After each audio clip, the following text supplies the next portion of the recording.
If you never checked out or cleaned your needle retention spring, or it's also called needle brake spring, you may want to do so. The one on our Singer was filled with scum and it was bent and it was a mess, and we replaced it. I only check the back bed because the front bed is less heavily used. I start with taping down the bars with some tape so they don't fall off. The manual says to tape down the needles, but I found it easier to just tape down the bars. Now we turn around the machine.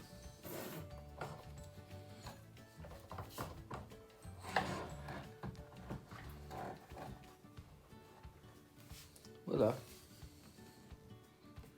Then we loosen those screws.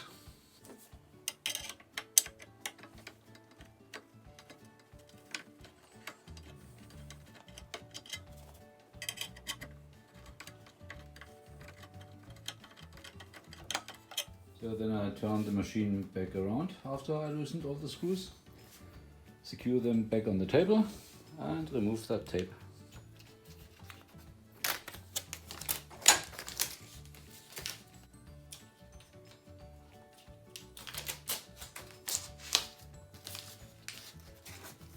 And let's see if, yep, it comes loose. So here is the needle retention spring. It looks very clean. I'm actually surprised. So after cleaning it a little bit, there were some fibers to be removed. It's time to reinstall everything. Make sure to push the spring over the needles again, so it's really deep inside the groove. Then that metal band can be laid into that groove again. And the bar with the nose down can be reattached to the bed. It's easiest to first fix 2 or 3 screws while the bed is in this position and tighten those, plus adding the other screws while the bed is in reverse position. That's it, quick and easy.